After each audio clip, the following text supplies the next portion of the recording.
Sim is the brains behind Sydney instrumental band Seims, who will be playing on the Sydney leg of Progfest on January 27th at the Factory Theatre. Their latest album, 3, is out now. Sim, thank you so much for joining me. Hey, all good, man. Thanks for having me. You're really welcome. First person in the pod studio. I feel honoured and blessed. If people could see how extravagant this looks, it's I know, amazing. it's decadent. It's probably a bit over the Yeah, top. well, look, I think the golden piano in the corner is a bit over. You know, you probably just got like a baby grand at least, but it's still good. Well, if you've got the money, you've got the money. Yeah, so. exactly. Why not? Let's because you're kind of like the guy who sort of started the band, was the only one in the band for a while. Yeah. I want to go back all the way to the beginning. When you start playing instruments, and like what kept you playing them? Because not everyone keeps doing it. Do you mean like as in just being a musician in general? Yeah, like kind of yeah, like learning and then sticking with it? Yeah. I think it was kind of a point of it was the only thing to do. And I don't mean that in like an inspirational artistic way. Like it was literally the only thing I could do at one point. So I had learnt, if we run back to the beginning, I'll try and keep it as brief as I can. I basically wanted to learn trumpet. Like I was so obsessed with playing in the school orchestra. I loved like the power of an orchestra, you know, at like 10 years old. And my dad, being like the classic Sabbath Deep Purple fan, was just like, nah, that's lame. Get a guitar, play rock music. And I'm like, no, Dad, I want to play trumpet. And then eventually for Christmas, he bought me a guitar. And I was just like, oh, I hate this. And I did lessons for a few months, and I did have a pretty lame teacher. Joey, if you're listening, I didn't like you. And it didn't really keep my interest, and my dad kept trying to give me records and like, you know, was trying to like get me into Zeppelin and stuff. And then eventually he bought me Blood Sugar Sex Magic, which for me at that time was like a big like, oh, that instrument's cool. What's that? A bass guitar. Oh, I didn't even know that was a thing, you know, at 10. And then we moved overseas for a bit. We had family friends who owned a music store which was close to our school, and we basically would have to wait for our dad to finish work because we lived quite far from the school. So the only place we could wait for him was literally at this instrument store. So my brother and I would go there, I think it was like 2 days a week over the course of years, and we'd hang out there for 2 hours. And then this is, you know, back when internet was still GeoCities and Angel Fire. So there wasn't really much to do, and not many friends had an email address to be able to send on those spicy pre-memes, I guess. So the only thing that we could find to do to entertain ourselves was actually pick up an instrument. And because again, the internet was for us in its infancy, and you know, that was when the bass tab thing kind of started to explode. It's like, oh, I can play all these cool songs from cool bands like Limp Bizkit, but also other cool bands at that point. So then that actually kind of piqued my interest. And again, there wasn't really much to do when we lived overseas. We lived in India for a bit. And there's just not much of a scene there to like go hang out at the movies and stuff like that. So it was literally, I would hang out at an instrument store and play a guitar. And then eventually got a chance to take it home where I would keep playing and look up bass tabs because that was the only thing that our dial-up internet could access. And then I just got used to it, and it just kind of stuck with me. It was kind of burnt into my hands at that point. So then when we came back to Australia, I was about 16, and then I got into a punk band straight away, and did music in my high school and excelled at that quite naturally. And I think that was more of like my self-drive because I was so obsessed with learning, because again, I had so much boredom and time to fill. It got to the point where it was just really easy to go, oh, okay, I think I can be good at this, so I should just keep doing it. And I think that also kind of explains the genre where, you know, Seims is quite a math rock band, but also there's a lot of influence with electro and jazz and fusion and also punk. And a bit of metal in there as well. And I think that's also kind of been the evolution of my musical career, where it's gone from punk, which is still quite straightforward but very hard and fast, so you just kind of have to be good. And then when you get better at that, what do you do when you play hard and fast? You start playing prog, you play hard and fast but with more notes, and then you start playing the stuff that's in 7/8 instead of 4/4, and then eventually you just get further and further down the line till you become in this crazy avant-garde band, which was God's Wound, which was like this whole weird, like Mr. Bungle sort of. I mean, we even had Mr. Bungle's drummer play with us, so that was a cool thing as well. So then you go down that path where you've got like chip tunes with metal, with doom, with sludge, with like punk again, and then it's just like, and then how much further? So I think it's always been this step where I kind of like not I wouldn't say I master it, because I think that's a bit wanky, but when you feel like you're really accomplished with one, you just got to kind of find the next thing to push yourself with, and that's where this has ended up.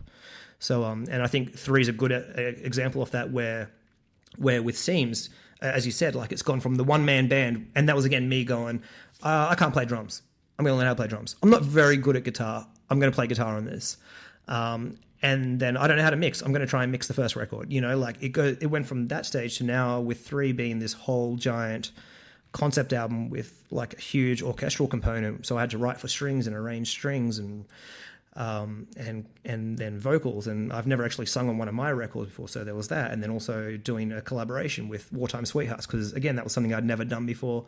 So then it's like, okay, how do you actually duet with someone and still kind of make sure that everyone's voice is represented? So that's always been the push. So again, with the next release that we've got coming out, that will do the same thing. And then with the subsequent ones, it's always going to go further down the line. I think to the point where it may get to the point where I actually don't play an instrument at all and just constantly write and compose for stuff that is just going to be out of my control. Because I think that for me is quite challenging, to not have to be able to do it.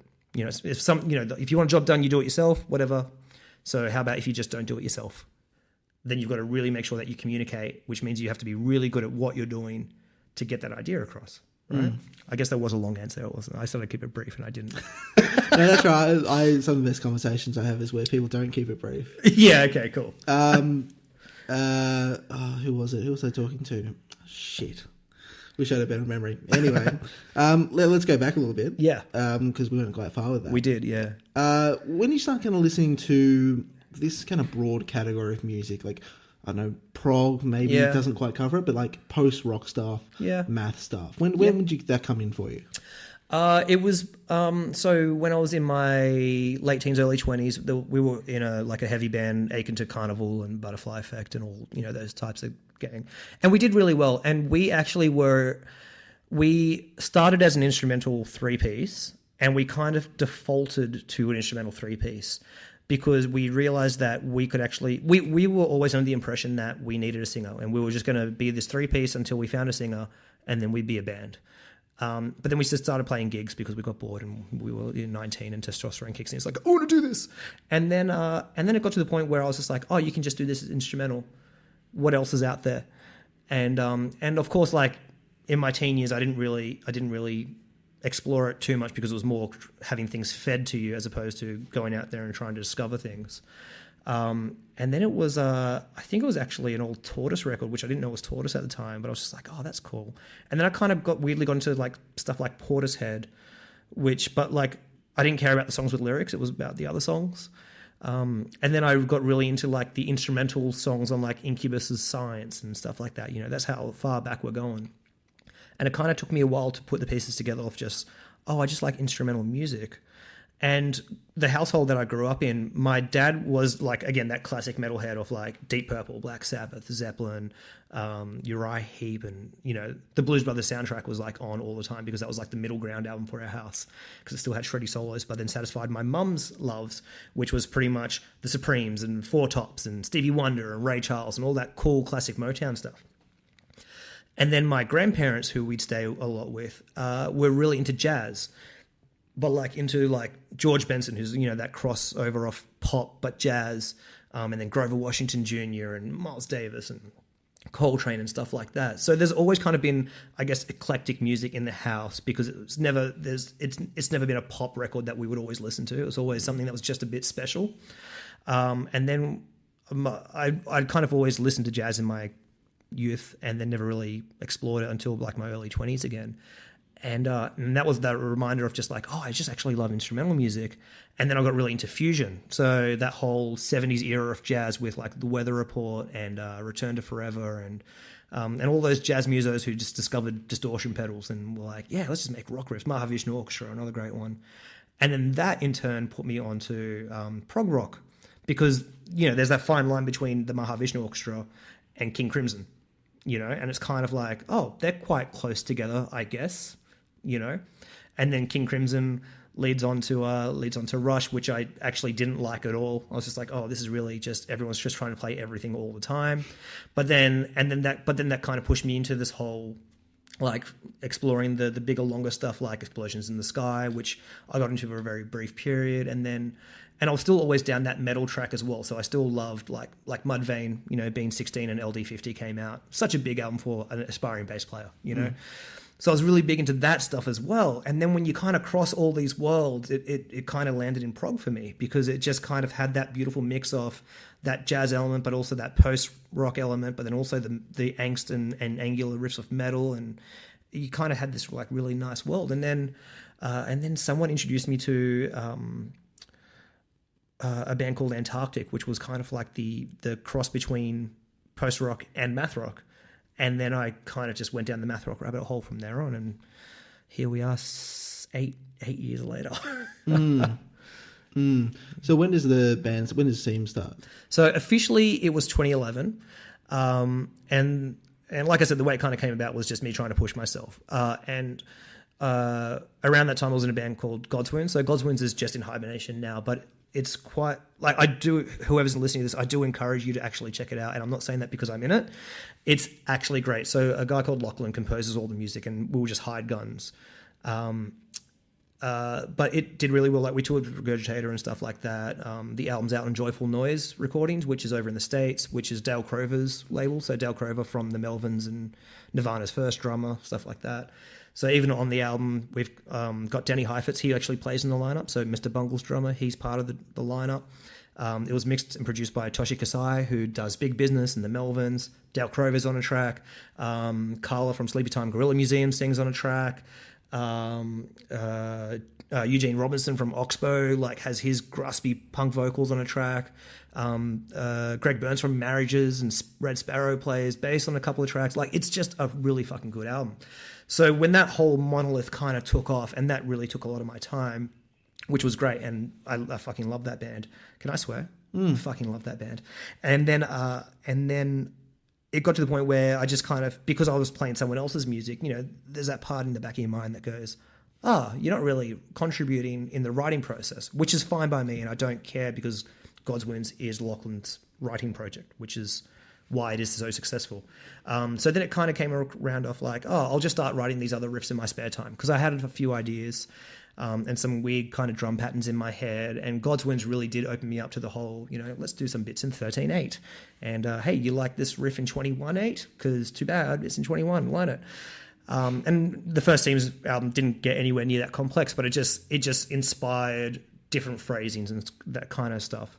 So so I kind of started writing in my spare time, like 2010 when God's Wounds was like kind of doing its thing, and then 2011 kind of came around, and all it took was actually me kind of finishing one song that I was happy with, and all I did was upload it to SoundCloud, and my SoundCloud at the time was under my name. And it was a bunch of bass solos, because I was that person. And I hate bass solos now, for the record. I don't like them. And then I put one track on SoundCloud, and it picked up with a lot of traction. And a few people and this is obviously peak SoundCloud as well, and a few people were kind of like, this is great, when's the album coming out? And these were all random people as well. And I'm just like, I hadn't even planned an album. Like, this is not even a band, like, this is just, I just did this in my living room. But then that kind of inspired me to do more.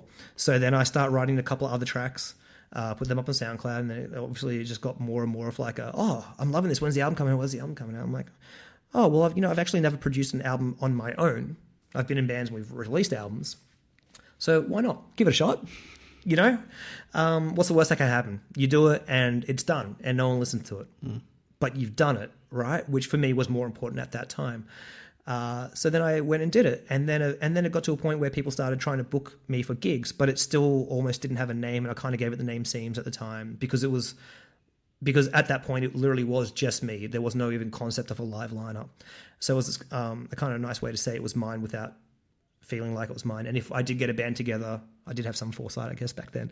And if I did get a band together, it wasn't like Simeon Bartholomew and the Supremes, like it was just like, it can be Seims, and that's what it is. And then it actually took the boys in Soul Curry. I don't know if you know that post-rock band. They're a great band. They're on Bird's Road.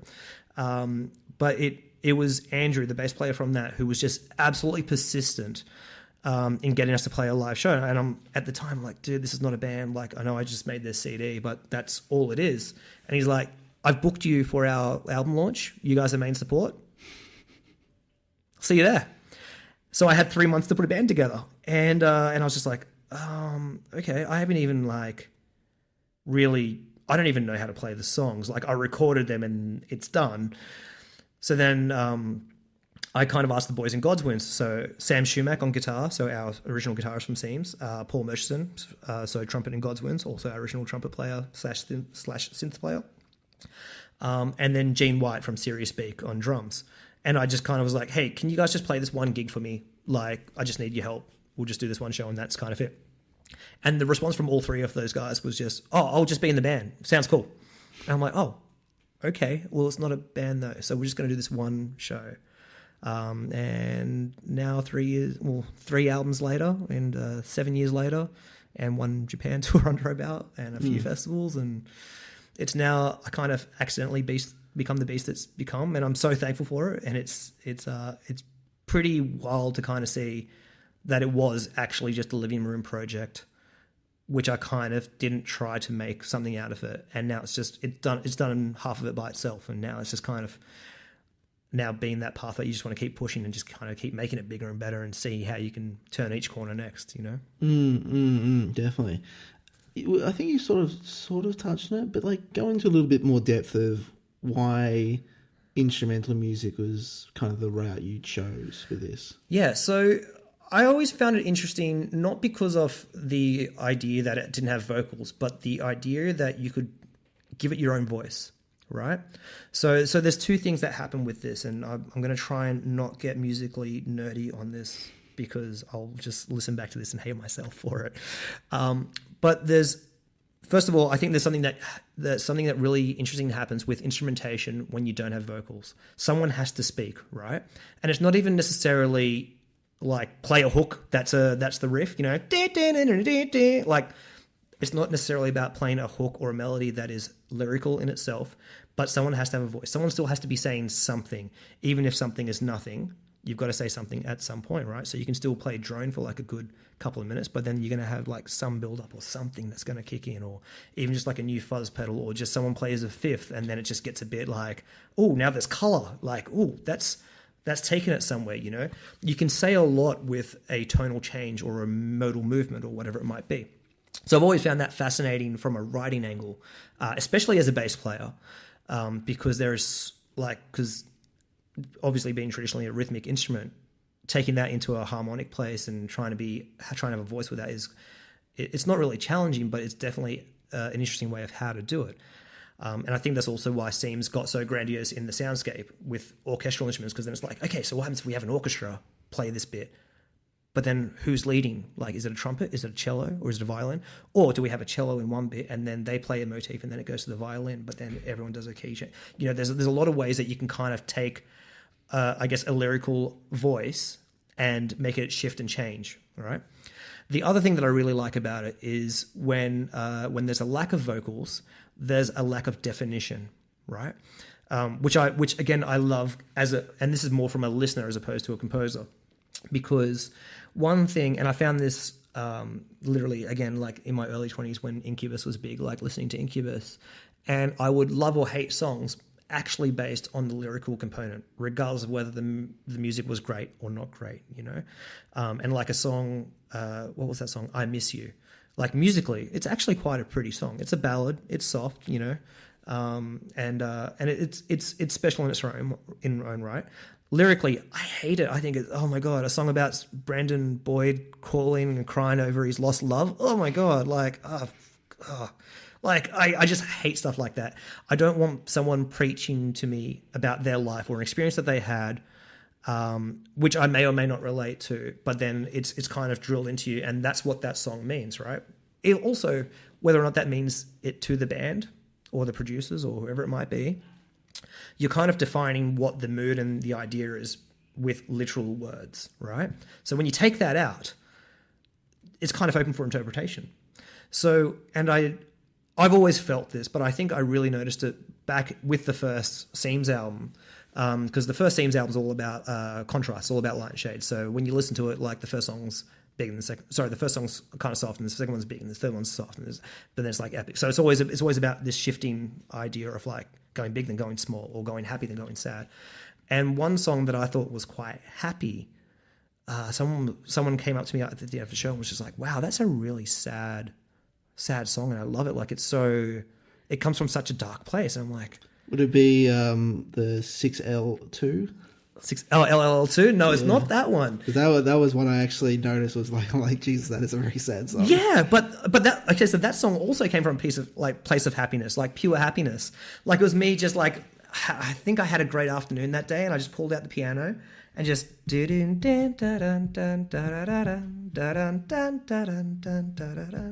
I just had the biggest smile on my face, and I played it through like a little crappy orange 10-watt amp, which I was just like, I think we're going to record that because that sounds so broken and so beautifully like crushed. And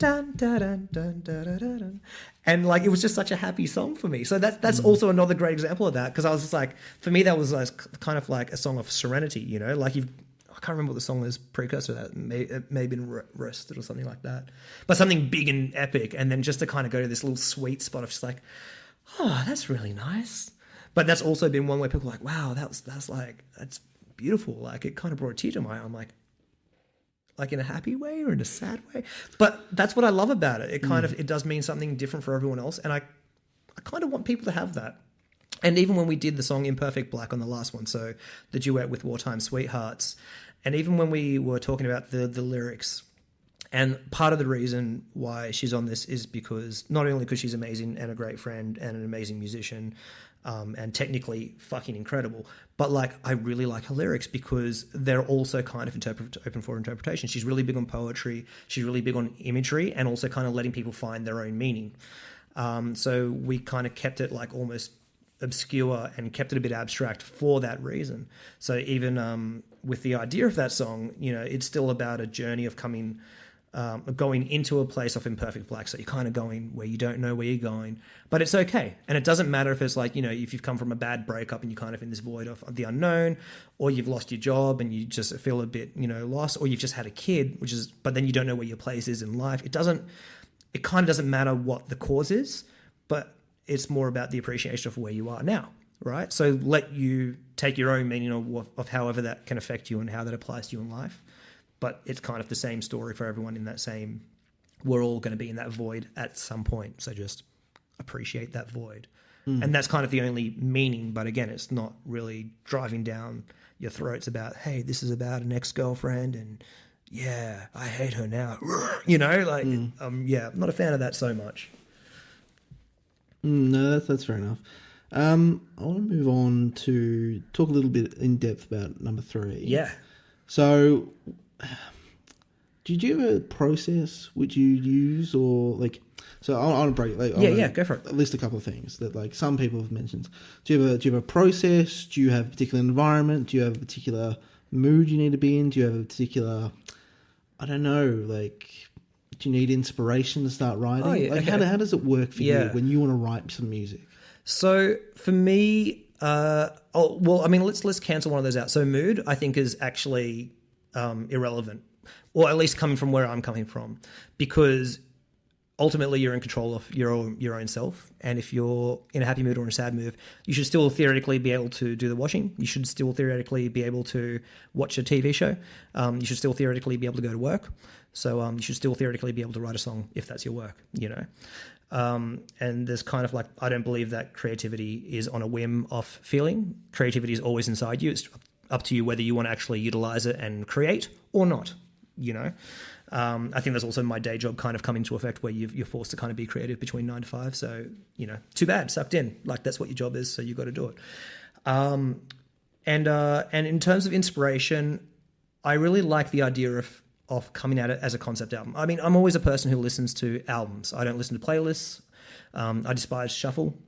I want to kind of go on a journey with whoever the artist is. So if you've put out an album, I will listen to that album from start to finish, because there's obviously a message. And if you look at the post-rock genre, the prog rock genre, the math rock genres, there's always a story. There's always a concept album, which is what I like. And I just find that interesting in general. So what's the concept? So with 3 as a case study, 3 is all about color, right? So the 4 songs, Cyan, Magenta, Yellow, and Imperfect Black, it's all about the relationship between the 4. So if you think about like your printer ink cartridge, and this is where this album started. You think about your printer ink cartridge, right? There's cyan, magenta, and yellow. So you can mix those 3 colors to get absolutely any color possible except for black. If you mix them all together, you get imperfect black. So that's the idea of the last song. And I find that really interesting as a concept, right? So then how do we do that musically? So how do I translate that idea about contribution and light and shade? So cyan's all about shifting tints. So how do you shift tint in music, right? What's your contribution to that? So it's all about modal changes on a bass, right? So if your whole song's in I'm going to get so nerdy. But if your song's in C sharp minor, how do you play other modes across that change the shift or change the tint of the music, but still keep it true to what the base of that color is being, I guess, blue in this case, right? And then magenta, what does magenta contribute to the color palette? It's about saturation. It's all about making things richer. So how do you do that in a song, right? You take one motif and you saturate it, right? So you take that one thin riff and you saturate it and you get it thicker and deeper and richer. But how do you make it richer? You can't just add more instruments playing the same thing, right? So how do you contribute to that? And then yellow. Yellow is all about luminance, right? Yellow in the color palette, when you mix it with colors, it makes things lighter. So again, how do you do that in music, right? So you obviously, the key change is the most obvious thing, go up a step, but you can't make it obvious, right? Because that doesn't do it obviously in the color palette. So how do you do it with other things, right? So is it adding extra beats on? Is it kind of like adding the way you write a melody, kind of using the different rules of inversion and inverting riffs and stuff like that? And then also like the lyrics also kind of contribute. So what's the first lyric? I should know this. Our sun is straight now. Lights escape from here. So it's all about light again.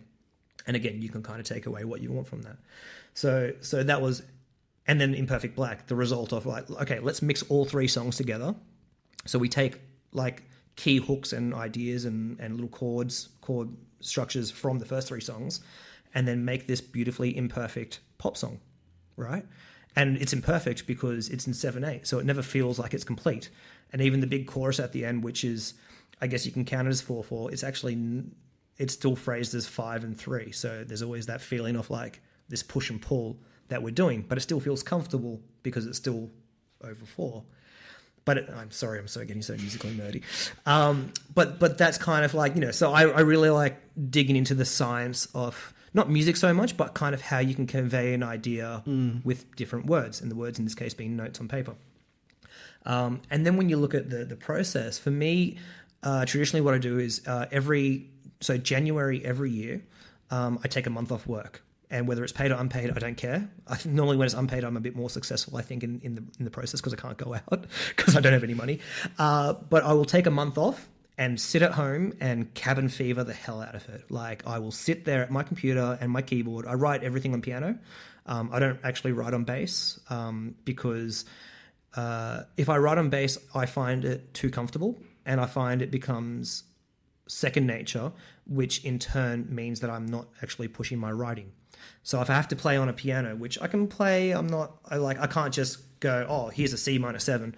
I can't just pull that out. I still have to look at the keys and go, okay, so C minor 7 is this. So I need to do that. I still need to mind map it out.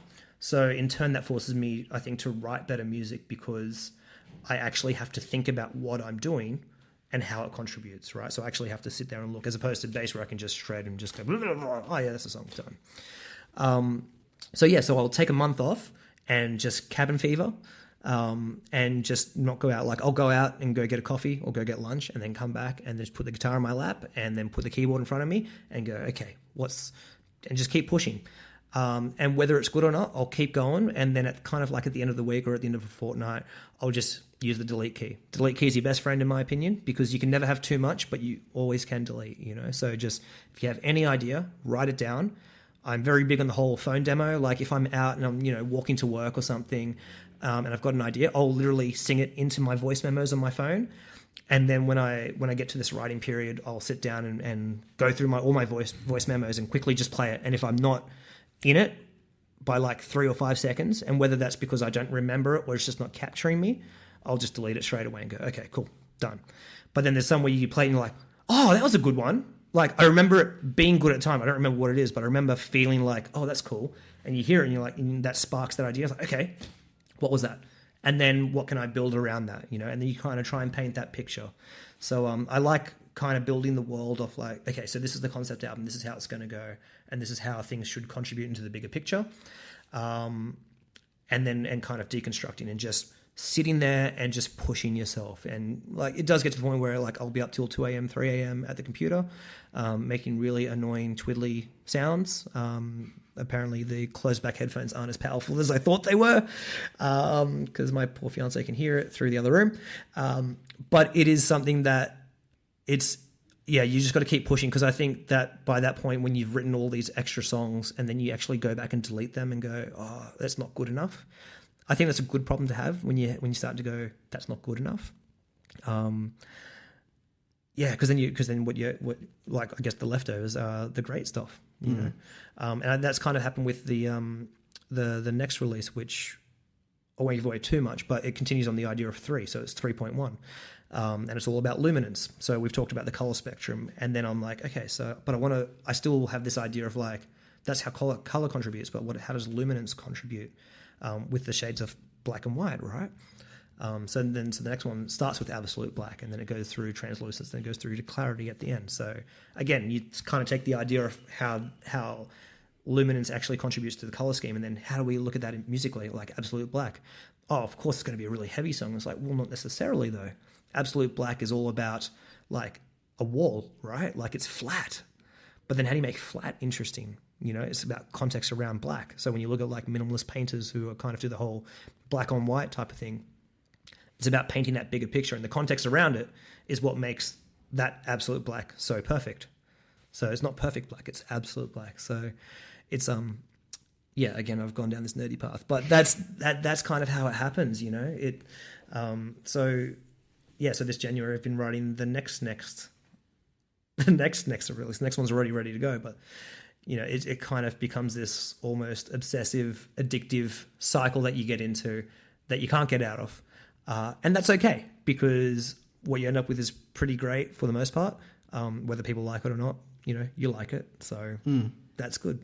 Be self-serving, So obviously there's kind of interesting ways in which you take a concept and then see how you can flesh it out musically. Yeah. How did you come up with I actually was doing some wiki on this. Oh, yeah. Because I couldn't remember what the specific name was, but it's the CMYK color scheme. Yeah.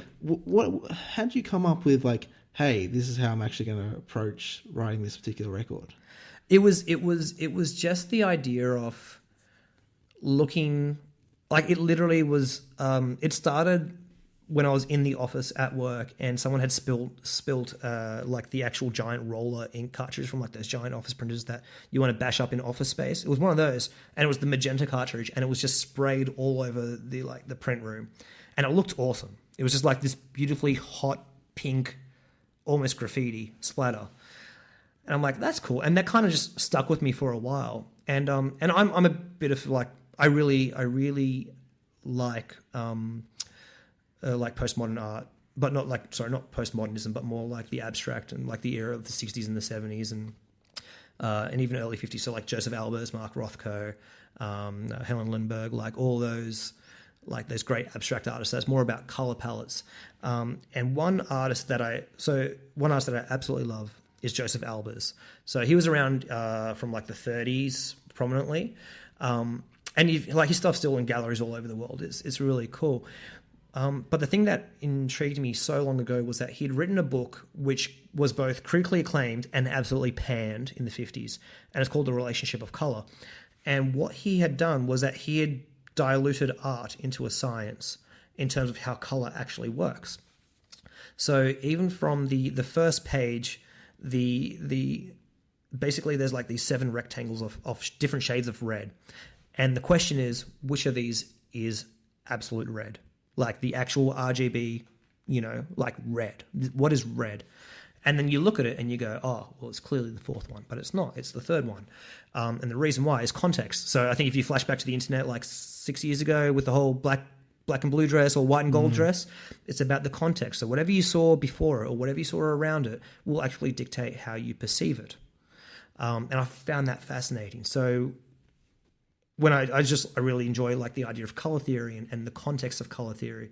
So then when it kind of came around to literally me just changing the printer ink in a printer cartridge one day, I was just like, I think it's really cool how you can make absolutely everything out of these 4 things. Kind of like music in the way that you can make absolutely every genre, I guess in Western music, out of 12 tones, all right? So 7 tones and 5 semitones, if you want to be technical. But like you can make every genre in Western music out of essentially 12 steps, right? It's all about the relationship that create color. So then that, of course, sparked me going down a rabbit hole and going, oh, yeah, well, if you can do that, right, surely you can do it with how does that work with music? Well, what about if color is music and music is color? No, that doesn't make sense. But, synesthesia is a thing, right? And people see colors when they hear music. So there's a relationship in that somewhere. So, yeah, so I started rattling off like a madman in the back of my brain. But it also came through off like that challenge of like, oh, wouldn't it be cool if, wait, how do you translate that? Maybe I should try that. And originally the song Magenta was called B, like the letter B. So I knew that I kind of wanted like the songs just called A, B, C, D, E, because I'm just that person again. And I thought that was kind of like, it felt like the second song. But then when I actually looked at the color palette and I'm like, oh, how Magenta contributes to what it does, I went and rewrote Magenta to be Magenta. And then it was kind of like, okay, well, if that's Magenta, what's cyan? And how does that work? And then just coming up with the dumb riffs. And cyan was also one of those things where I'm like, oh, I feel like we could have a mariachi section in this because, give it a Spanish flavor, but still have like the underroot of rock underneath it. So it's not the same 1-4-5 thing. And yeah, I'm just trying really hard to keep this not nerdy, but it keeps going down that path and I'm so sorry. So talking more broadly about the way this album sort of contrasts with the previous ones. Yeah. I think the previous ones were exclusively you. Right? Yes. Yeah. So what's sort of changed? I think you sort of talk a little bit about it, but go a bit more into it. Yeah. Like, why did you want it? Because theoretically you could do a lot of stuff just by yourself, right? Yeah. But you wanted additional instruments, you wanted additional people on it. Why did you want to do it that way? So the first one, like I said, for me was more of like, I don't know if I can't do it, I don't know if I can do it, I should try to do it, right? Mm-hmm. So that was the first album, so that's self-titled. The second album was like, okay, I've done it, now I want to improve on it, right? I've done version 1, I can do version 2, so I can play everything, but I can play it better. And I can make it a bit crazier, I can do the mix better, and I think I can do the concept better. And it wasn't even necessarily better, it was just, I know I can do this now, and I should do it again to solidify. In the same way, like, if you're going to do something and you're going to try and do it great, you still want to try and improve on great because you should. You should always try and push yourself to do something bigger and better all the time because why not, right? And then 3 came about so the way that 3 evolved was 2 reasons. So for me to differentiate the second album from the third album, there had to be a dramatic change because if the third album was done in the same way as the first 2 albums, I think it would have actually sounded the same, but just with different songs, right? So I knew I wanted to evolve the sound. Like I think the sound evolved between 1 and 2 quite dramatically, just from a matter of just being more familiar with what Seims was, because at the start it wasn't anything, and then it became something. So then it was kind of like honing in and really defining what it should be. And then going from 2 to 3, it was kind of like, okay, so how do I need to expand this soundscape? And I think the way to expand the soundscape is for me to actually not do everything. So there was that. So that was the main part. And also by this point, Chris Allison joined us on drums. So I met him at a Violence and Action gig that we played ages ago, which was like an avant-garde thing, I guess. And he joined the lineup, replaced Gene, because Gene had to go back and focus on Serious Speak. And then, just having that powerhouse there, and obviously he's an incredible drummer. Like, he plays for Pliny now, and his project Instrumental Adjective is fucking insane. I love it. They're one of my favorite bands. Not because he's my friend, but they actually are just one of my favorite bands. They're just incredible. And so, like, obviously having him in the lineup was like, well, it makes sense to kind of utilize him being a better drummer than I am. But I still wanted to play guitar. I still wanted to play piano. But then it was also, at the same point, like, I wanted to include this orchestral instrumentation. And now that we had a keys player who was really proficient at trumpet, it was like, well, let's utilize the trumpet a bit more and make it a bit spicier, so to speak. And then also, again, the way to expand the soundscape was for me to not mix it. So have someone else record it and mix it. So that was Tim Carr. So he'd previously done a couple of We Lost the Sea albums, and he did the Serious Speak album. He did Shashin's last album, and obviously made some great records. So I'm like, hey, I think you'd be great with this as well. Do you want to produce it? And he's like, no, like it's your demos are perfect. I just really want to mix it and kind of just bring it to life. And I'm like, oh, okay, are you sure? Because I'd really like you to contribute to this. And he's like, don't worry, you've got this, but I really want to mix it. Like, he really wanted to. So that was cool. And he did an incredible job. So thank you, Papa Tim. And then also in the same way of expanding the writing. So again, like with bass, I've been proficient at it for a long time. And there was also a point, I'll tell this story maybe later and we'll touch on it now, but like it got to a point where my musicianship was kind of like, oh, okay, so I am a better musician technically, I guess, by playing better and faster with more notes. Until I saw Battles live, and they kind of just flipped the whole game of musicianship on the head for me, like where they make so much sound by playing almost nothing, and it's all about everything around it. So for me, that was like a big thing. So, and me with bass guitar, like, I'm not to try and touch my own penis right now, but like I know I'm great at it, and I know I can play it really, really, really well. So how do I create a new learning path for me? Stop, like, just ditch the bass altogether, but you still need a bass guitar in there. So I've moved to the bass 6, which is a 6-string bass, but looks like a guitar. So you can't play it like a guitar because it sounds crap, because it's still in bass tuning. It's quite a fat sound because it's still bass strings on there. But you can't play it like a bass because you can't just shred on it with your fingers, and it doesn't have the same tonal range or like the same attack and the same warmth. So you've got to be really interesting with how you write. So you write with tritones and nice chordal progressions, and different voicings and that. And then how that contributes to the greater picture again is very different. So those three things of just kind of like utilizing other players, and just for me, again, that increased my writing capacity, because I really had to make sure that those dots on paper really actually meant something and conveyed the idea properly. And then again, not doing the mix and just having Tim come in and bring his experience and his knowledge and his, I guess, persona, and letting him mix it, and me actually giving him a bit of the weight and going, I know what the priority instruments are, but I kind of want you to mix it and not tell me. And then I'll come and sit with you, and then I want to hear what you think it should be, which was quite cool. And then, ditching the 4-string bass, like the traditional bass guitar, which I only play now in, I think, 2 songs, and it's pretty much when we play the old songs, and moved to the bass 6, which for me was such a big writing change, and quite a big dynamic change in the sound. But I think also, again, I think it actually pushed the limits of where the band could have been and where it should have been, into the sound that it is now. Very interesting. So so let's recap. Yeah. Bunch of stuff you've sort of moved in changing from 2 to 3. Yes. Particularly the implementation of these new musicians. Yeah. But having said that, you could have taken these new musicians, addition of people doing more stuff that you had previously done, and written 10 3-minute songs, 4-minute songs. Yeah. Like you had sort of previously done. Yeah. But you've written fewer, longer songs. Yeah. Talk a little bit about why you took that approach. So that was also for me part of the concept album, like it was the idea of kind of having these 3 colors, like these 3 big colors. The songs are roughly 10 minutes each. I think Magenta's the shortest one at like 7. So it was kind of like really letting those colors make their mark. Those big things are almost like their own self-contained story. So cyan is cyan. It's all about tint shift, and here's the various stages that it can go through and how it contributes to the picture.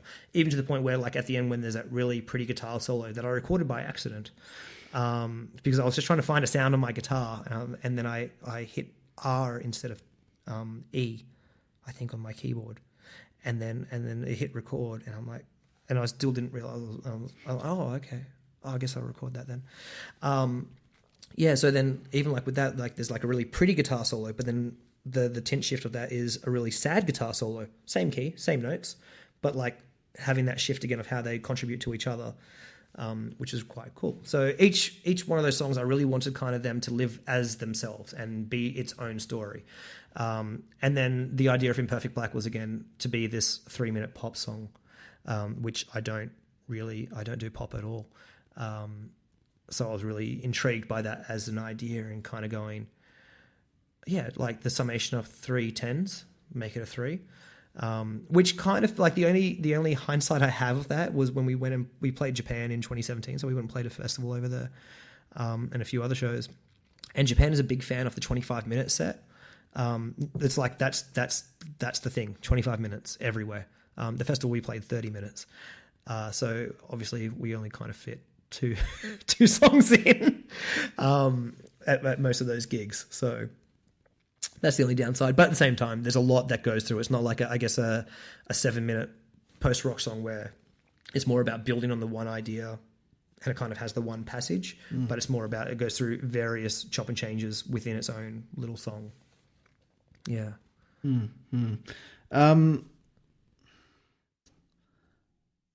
I feel like we've kind of covered Imperfect Black. Yeah. Like in sort of different iterations, but like dive a little bit more into A, pop song, B, like, you know, consistent vocals throughout the album like a pop song. Yeah. So the thing that sparked my interest initially with this idea was from an Adelaide math rock band called Spark Spitter. And they had done something similar where they're a math rock band and they had one song with 2 female vocalists on it. And it was just cool as shit. Like it came out of nowhere when you listen to the album. And it was just really pretty, like really pretty. And that's kind of always, that stuck with me for a while. That was back in 2014 or 2015 when that album came out. And then I'd met Louise just before she had released the So Long Sparta album, which was, I think, like end of 2016, around then. And I only discovered her because her record also came out on Artist Catharsis, which is the label that we're on, one of the labels that we're on. And then when I heard it for the first time, I was blown away. Her vocal prowess was incredible, and it was also she had a really interesting tone, which I loved. It was quite unique, and I really loved how she actually explored melody. Because it was quite not jazzy, but also quite jazzy. But I also hate jazz vocals. So it was just a really interesting palette, and the way she used vocal harmony. So her actual harmonies and how she would layer her vocals, super intriguing. Like it was just very musical. So I hit her up on Facebook straight away and was just like, "Hi, can we be friends? I'm not trying to creep you out. I don't want to like date you or anything. I'm sorry. I think you're incredible and I want to work with you in some capacity. Sorry if I'm being a creep, you know." And then I went and saw her live album launch and was like, "Hey, I'm that guy that messaged you." And she's like, "Oh, hey." And then we actually became really good friends after that. We actually we're still great friends now, but like it actually sparked a good friendship. And then it got to the point where I started writing 3, and I always, in the back of my mind, there's always this idea of that Spark Spitter track. And then I was just like, one day we went out for whiskey. We would do like a whiskey night once a month type of thing, whiskey and ramen or whiskey and burritos. And then we went out one night and I was just like, "Hey, you want to sing on a Seims song?" And she's like, "Okay. Wait, don't you have not singing on those songs?" I'm like, "Yeah, but let's just do it." Right. And she's like, "Okay, that's interesting. Sure." And also for her, it was a great, well, it was funny when we actually started writing it. And again, the idea was this Imperfect Black, right? So how do I make? So I kind of decided on, we end on a pop song. We end on this like just a verse, chorus, outro, like bridge or outro. You know, like a pop song, because I don't write pop songs.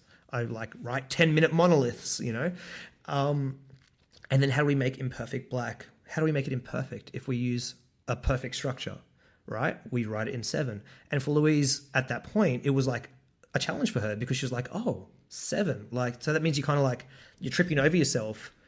Yeah, but also we don't want people to kind of be able to go 1, 2, 3, 4, 5, 6, 7, 1, 2, 3. We don't want to make it obvious that it's in 7. We just want people to feel that it's familiar but uncomfortable. So we would just kind of like jam at my place or at her place, like late throughout the night. It just was us talking shit, and then we're like, oh, we should probably try and do something. And then the when I'd written the string melody for the like that whole middle section, that became kind of melody. She was just like, that's just so pretty, I just want to go with that. And the same with the idea of the ending, because the ending is 5 4 3 4 4 4 4 4. But she's like, what about if I just sing in 4, like just sing the one melody over the top? And I'm like, yeah, because that creates that familiarity, but you still got the offset, and it feels like it's not complete, like, and it feels like it should be bigger than it is, but you're kind of constantly catching that step in there, so you're constantly being tugged at it, pushed and pulled. So that was kind of how that happened. And then with the lyrics, I literally left it with her, and I was like, look, you do what you do, but here's the idea of the concept and what I kind of want conveyed, but you interpret that how you want, and we never actually spoke about the actual words until the Sunday night before we hit the studio to record the vocals. And she texted me on Facebook at like 11:30 going, are these cool? And I read it, and I just had the biggest smile on my face. And I'm like, those are fucking awesome. And I'm like, no changes, like, it's cool.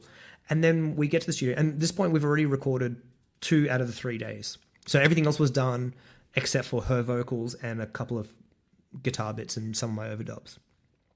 And then so we get to the studio, and then she goes in to warm up, and she's like, I changed some of the lyrics. I'm like, okay, that's cool. You do you. And then at that moment when she actually goes and steps up the mic, I'm just like, wow, we really haven't rehearsed any of this. I don't even know what the vocal melody is. Like, I know we spoke about the vocal melody in the second half of the song following the strings. I know we spoke about the whole idea of the outro. I know we kind of worked out the dun dun dun dun dun dun dun dun. I know we spoke about that, but I really didn't actually go further into it. But at the same point, considering her musicianship and just how much of a cool person she is, it was more like I had the full trust in her, and I think this is one of those things where you surround yourself with people who you feel are better than you, because it'll always push you, and you'll always get the best result, So, and then the moment and we're just like, okay, we're going to record a demo just to make sure that the levels are cool and the vocal mic and stuff. And she nailed it in that one take, and was like, yeah, cool. And then we get her to come in to listen to it to make sure that, she's happy with her tone on it. And then as we're listening back, she starts singing the harmony. And we're like, I just looked at her. I'm like, do you remember that? And she's like, well, do you remember what? I'm like, go, get back in the booth now. And then she goes back in and then records the next harmony and the next harmony and just layers up. And it's all on a whim. It's all on the fly. And it sounds fucking huge. Like, it's great. She did an incredible job. And it's something that I probably wouldn't have been able to bring to the table. And I think that's also the power of collaboration in that same respect. So for me, it was also important to kind of keep the purest idea of Seims being still composed by me and written by me and mostly played by me. But at the same idea, I still wanted to branch out the sound and the dynamic and involve others, but then making sure that you involve them in the right space where they can bring them to the table, as opposed to compromising what you're trying to do, And she brought everything and more. Like, absolutely incredible. It's actually one of my favorite things that I've ever done in my life. That specific song, just because it was such unfamiliar territory for me, and such unfamiliar territory for her, and such an unfamiliar territory for Seims in general, and the idea of the album, and it worked. I think it worked beautifully. No, that's really, really cool. Sort of related to topic, the vocals on Yellow. Yeah. What was the impetus to add those? You being, as you mentioned, not a singer, not singing band. Yeah. So there was that part of again wanting to push Seims the soundscape, and we've already included all this orchestration. So I felt, and we already by this point, the vocals had been worked on or at least conceptualized for a few months, and it came down to I was getting really excited and kind of high off the idea of involving all my friends in the actual recording, which is a weird thing to say considering they're all musicians and we all work on each other's things. But there was something just different about this album that I just kind of wanted to just keep pushing. And again, you can always hit the delete key, right? You can always do it. And one of our good friends, Chris Kearns, who is the singer from a band called Fat Guys Wears Mystic Wolf Shirt, who are basically Australia's Dillinger Escape Plan, like hands down. Cool as hell. Also another Chris Allison band, of course, because he also plays in just as many bands as I do. And he was in town. He was about to move overseas, and he was in town. He also sings in one of my other bands called Birdman or the Unexpected Virtue of a Tony Hawk Pro Skater cover band. And I'm like, hey man, do you want to sing on the Seims album? He's like, oh yeah, okay. And I'm like, yeah, cool. He's like, do you want to send me the stuff? I'm like, oh yeah, I'll send it when I make it up. and it was one of those things where I was kind of like, oh, okay. Where? Like, when? And initially, the only spot that I kind of had thought about it was in Yellow. There's that little bar of 5/4, like la da la da la di da da ba da hey. That one section, and because he's got that beautiful hardcore screamo voice, just having him with me do it, I thought would be great. So I was like, yeah, just come in for that one bit, and then literally. So we started recording it on a Saturday, and the Friday night I'm playing PlayStation with my mates. We're playing Rainbow Six, and we're all, just walking around shooting baddies and just talking about work and stuff. And then one of the guys just mentioned, what was the phrase? It was, well, I can't remember what happened, but there was a glitch in the game, and one of the guys was just like, oh yeah, it was like the lights escaped from here. I'm like, the lights escaped from here. And I was just like, BRB. And then I went and grabbed my laptop, and as we're playing, I'm literally writing out the lyrics on this Friday night, the day before we're in the studio. And again, thinking of the concept of Yellow. And this was at the point where I can't remember politically what was happening, but I was, everyone's always angry about everything in politics generally now because what the fuck's going on? But it came from a very anti-establishment point in my body, right? So especially with the lyrics when it gets to the absent minds wasting time, trapped in their own null soul. So it's all about, someone obviously making incorrect decisions and or dumb ideas and stuff that affects you, but you kind of just have to not even accept it, but like you'll find another way out. That was kind of where it was coming from. So someone's taking away your sun, like that's in like the physical sun. Someone's killing a star. What do? You got to find another way to live. So and then it was just me like literally playing Rainbow Six and then trying to write these lyrics, and then the next day when we're in the studio, we recorded the vocals on the Sunday, and then Chris gets back to me. He's like, "Hey, so you got those lyrics?" I'm like, yeah." And I'm still like writing them out on Messenger in my phone, trying to work out what it should be. And then I had this weird, and again, this was all for that one little 5/4 bit. And then I don't know why, but I just listened to the song a different way. And then it got to the guitar like bit in where the vocals actually kick in now. And I'm like, oh, the vocals should totally follow that section. Like that's the vocal section. That's the vocal section. That's the, yep. Cool. And just had, again, that little madman, that's the vocal section. And just like, again, on the notes app in my phone, just like writing it out and just making sure it all lines up. And then I quickly wrote it onto the charts like late Saturday night after we've done the day in the studio, sent it to everyone. And then Sunday afternoon, Chris comes in. And then Chris, our drummer, Chris Allison, he's like, I'm like, yep, you're going to stay, you're going to sing on this. He's like, I don't sing. I'm like, I know, that's why you're going to do it. So if I did actually record this on a GoPro, but I'll put the footage up eventually. But the footage is basically the three of us looking at our phones, singing and screaming into like the corner of the room because we didn't know the lyrics because it was literally made up a day before. And then even Chris was like, what's the melody? And I'm like, so it's just 1, 2, da da da da da. It's like trying to sing it to him. And he's like, oh, okay. And I'm like, but let's record us trying to work it out because I think that's going to be quite I think that's the beautiful way of this, how this will work.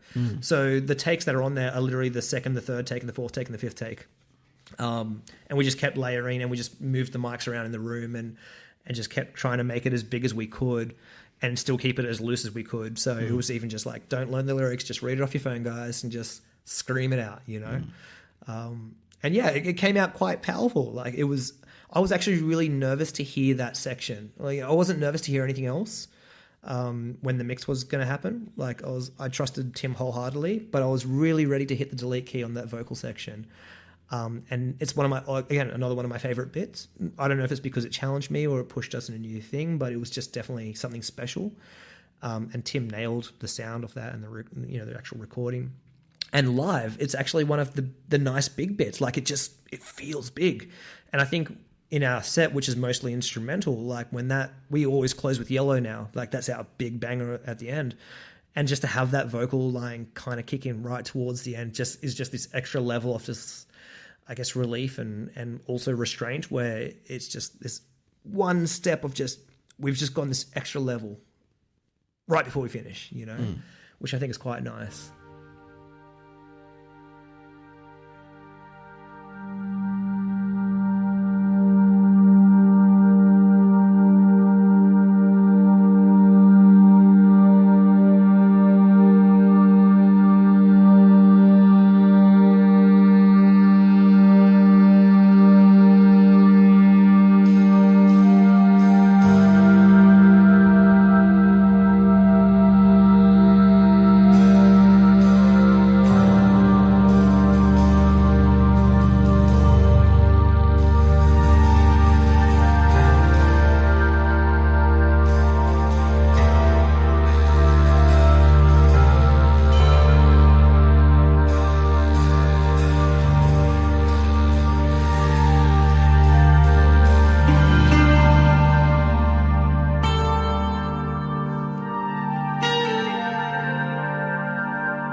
getting on to sort of a more mundane detail. Yeah.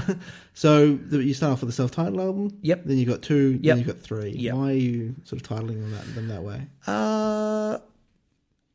It was initially for me to keep track. I'm not a person who is good with song names.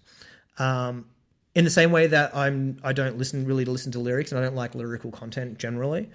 It kind of put me in a world where I didn't really know song names. So even when I listen to albums, I'm like, oh, I love that 6th song, or the 4th song is amazing. Like the closer on the 3rd song, like I can sing, I can play it for you. Can't tell you what the song name is, can't tell you what the lyrics are,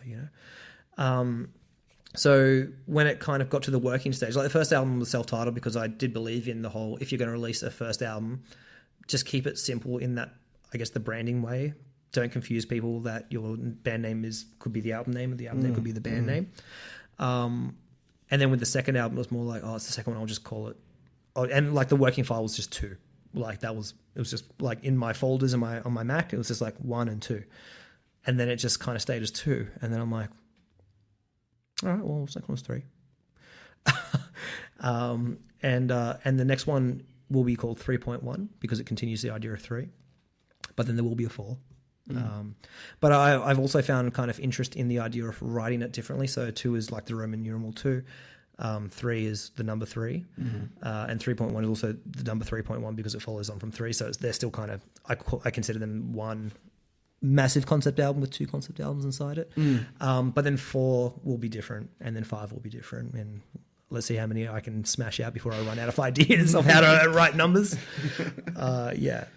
So in terms of 3.1, Yeah. I know you don't want to go too much into it, obviously, but like, what stage of progress is that? It's done. Oh. The artwork is all finalized. It's ready to go. Just to keep it, we won't be debuting anything at Progfest just yet because Chris, our drummer, he's away with Pliny at the moment over in the States. So we've got Alex from Meniscus filling in because again, Alex and I play in 3 other bands together. So he is my next best weapon purely because he can read my mind and I can read his mind. So it makes sense, like just get the guy who can read everything that's happening and you work really well with. And it was also a fucking incredible drummer as well. So it makes sense. So I didn't want to give him a new song, and also didn't want to rush a new song on the guys as well. But at the same time, I kind of want to make sure it's right. I'm very big on making sure you do it once, you do it right. So so Progfest is all about just going big with that. And midway through the year, we will be touring again. So when the new release comes out, and we will be going overseas again. So I don't know how much more I should say. Yeah, I guess if you ask the right questions, but it will be co-released again through Artist Catharsis and Bird's Robe. And yes, it is a concept album following on from 3. So if you like 3, I think 3.1 is a genuine, like, just get into it straight away because it really does follow on the concept. I think it's great. Of course I do. I wrote it and made it. But like even the people who I have shown it to who necessarily don't have bias or shouldn't have bias have actually been quite impressed with it, even to the point where we shot the music video on Monday this week. And even our DOP he shot the Ton clip and the Covet clip, and he was just like, this is different. And I'm like, really? And he goes, yeah, this is pretty. And I'm like, pretty? And he's like, it's pretty. Like, it's really pretty. And it's still just as chaotic, but it's kind of like, I guess it's a bit more unstated because it fits. The idea is different, I guess. Yeah, you mentioned Progress. Let's dive a little bit into Seims as a live band. Yeah. There seems to be a lot going on. Like, how do you manage that as a live band? We take a sound technician everywhere we go because there's a lot going on. I genuinely feel sorry for soundies who are just kind of thrown at us because it's a lot, So if we just look at the live lineup to begin with, so there's myself. So I play bass 6 and bass and synth, and I also sing.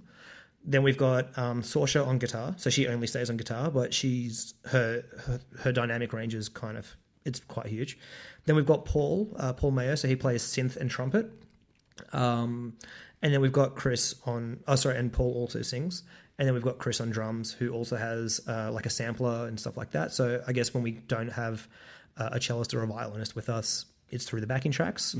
And he also has like some cool pad sound effects and stuff like that. And he also sings.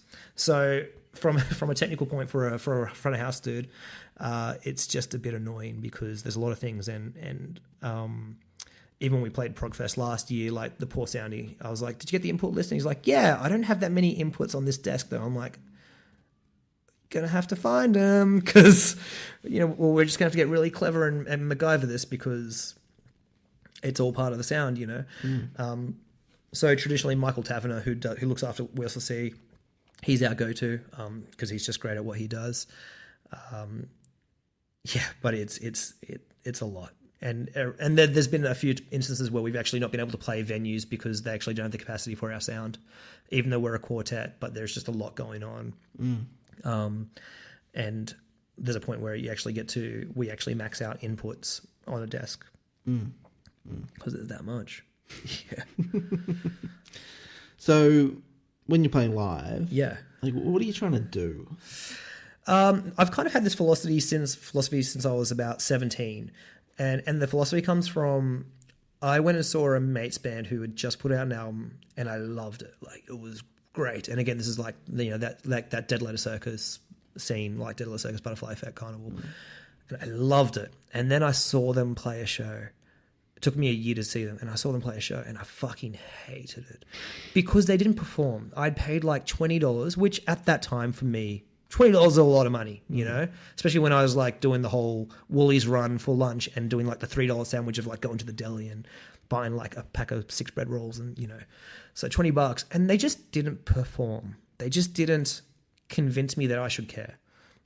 And I did care. And that was the problem, right? So it's kind of been born out of this idea of put on a show, right? If people are paying to come and see a show, give them a show. And what's your idea of a show? And you look at like bands like Meniscus who like they put on a show, they're performers, they've got the screen, like Marty's an incredible projectionist, and they do cool things like that. With Seims, for me, it's about conviction, right? It's about pulling someone in or pushing someone away.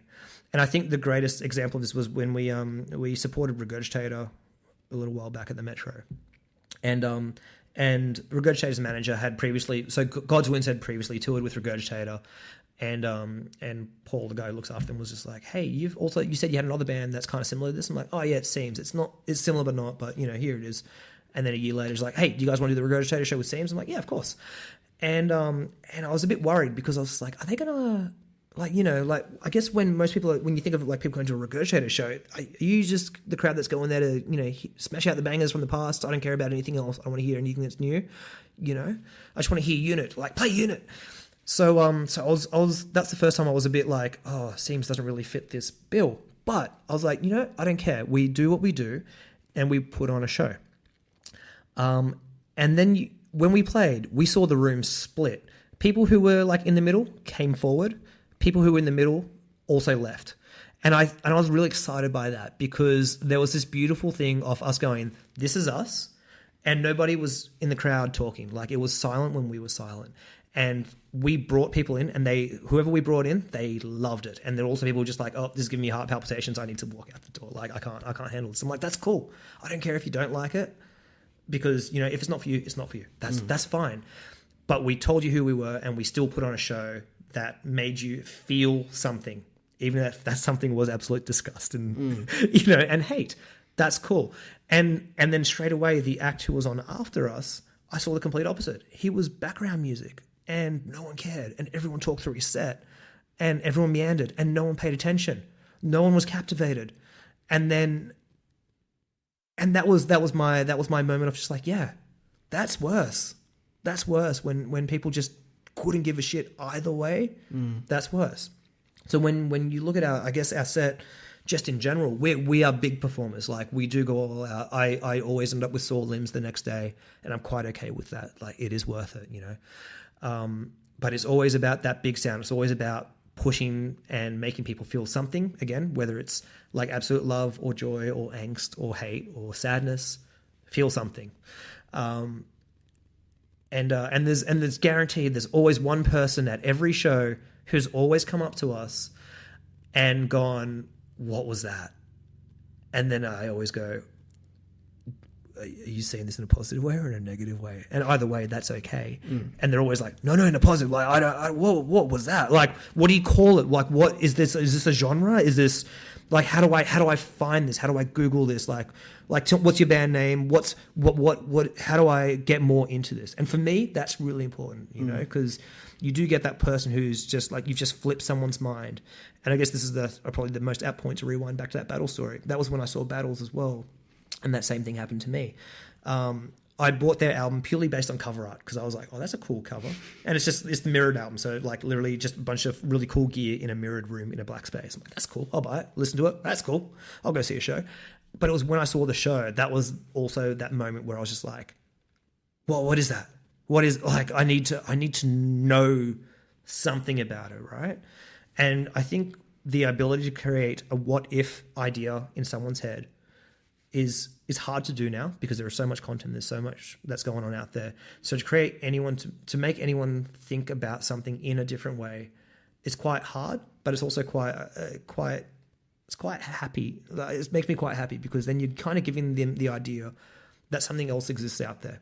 And whether they want to explore it or not, again, that's up to them. But something else exists, and they're at least a little bit more educated, a bit more enlightened, and a bit more like willing to experiment or, you know, follow that path if they choose to. And it seems to work out for the better. It's funny, that actually reminds me. So, do you know A Million Dead Birds Laughing?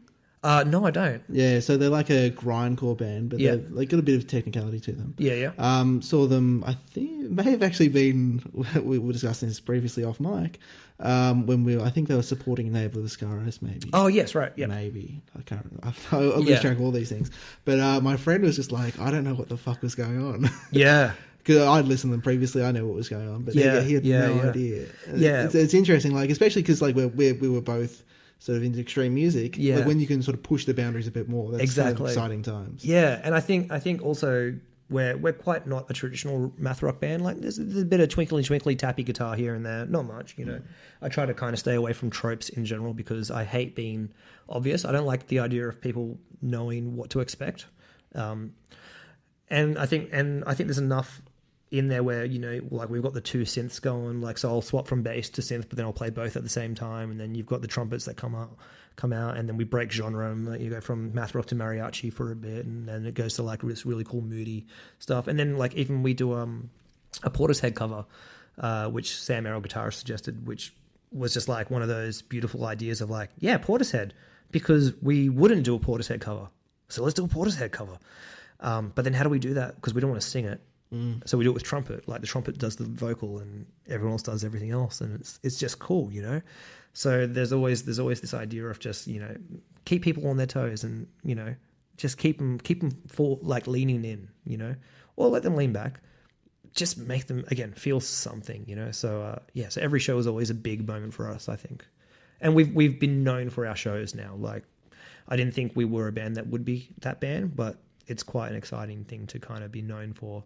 Like, go see them, you'll get a show, which is my whole thing since I was 17. So it's nice that's kind of come around.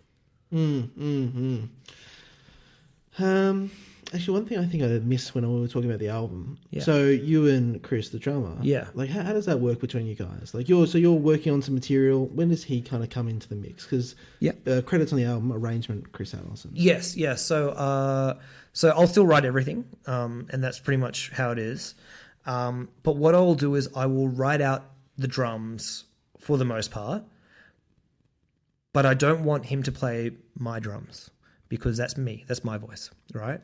So I'll write out the basic structure and even I'll give him guides in my charts of like, hey, at this bit, actually play the bit that I've written, you know, like it might be a specific rhythm or I need that kick or I need that snare to be in a certain place. So I'd really like that rhythm. But then in other parts, you do whatever you want. You be you. So there's already a framework then. There's already a guide. And when we did 3, Chris and I literally just had 1 2-hour session together. We met up at a rehearsal studio. And he's like, all right, so I'm kind of thinking this for this bit. Yeah, cool. This for this bit. Yeah, but can you do, you know, make it less, like, take more kicks out? Oh, yeah, cool, yeah. What about this? Oh, yeah, that's cool. Actually, I didn't even think about that. But let's now delete that bar and... Oh yeah, cool. Actually, yeah, let's clear that whole section. So it's quite a minimal. It's more of a conversation rather than like demoing ideas back and forth, because it's more, I guess, more about the bigger picture, about the bigger composition, right? Like what's it actually contributing. I don't get too fussed on the details because again, you know, details are details. So like let him be him. So yeah, so it was just kind of like one meetup, and then when we got to the studio, and that was it, and we just record, and then. And I mean, Chris is a beast. Like it was always the first take was the take, especially considering how insane that music is and how insane his parts are. But we'd always do a second take because there'd be some other idea would come through. It's actually like, oh, you know, how about you just don't play the snare in that bit at all? Or oh yeah, okay, yeah. And it was always still an evolving conversation. So I think a great example of this is in Yellow. The drums for the most part in that song are all me, except for the tappy bit in the 7/8/3. How's it go? The 7/8/3/4 7/8 7/8/3/4 7/8/3. Yeah, the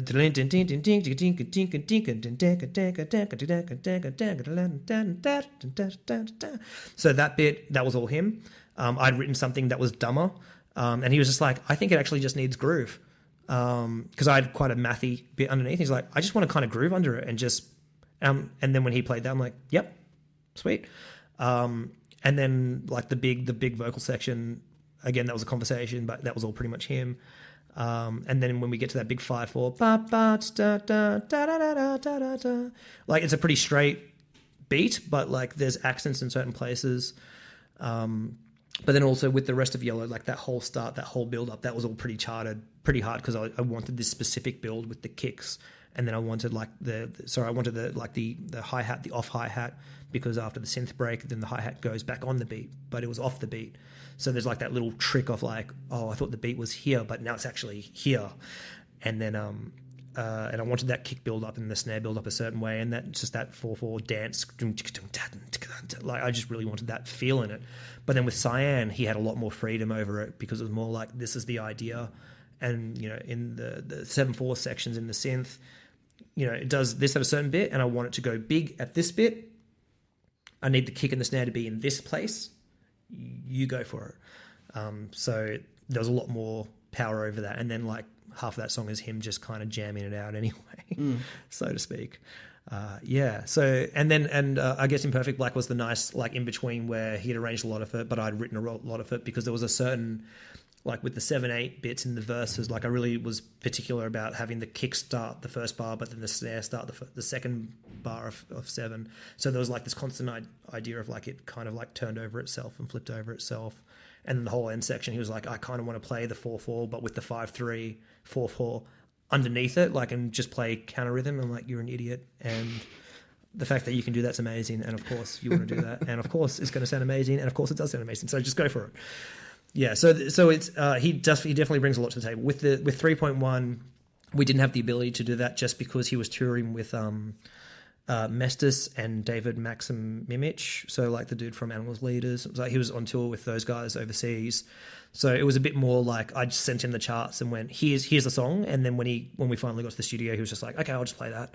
But we still workshopped it as we were playing because again, he's incredible, and we have that ability to just quickly talk it through and be like, oh, I want the build up.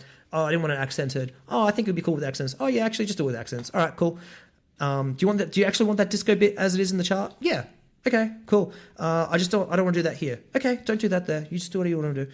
And that's as beautifully organic as it is. And I think that's how it should be because again, you've got that person bringing their expertise and their feel, and I think that's what makes it what it is.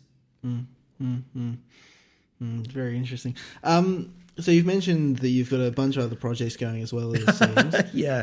Talk a little bit about what's going on with them at the moment. So I guess the most current one that's happening right now, so this is why I'm in Melbourne with you, so with No Mandate. So No Mandate is a 3-piece with myself on bass, Jochen Gertsch on guitar. So Jochen plays in a band called Hinterland, which is a chamber orchestra, and Alex O'Toole on drums, so Alex from Meniscus, but also plays with me in a band called No, which is a 2-piece.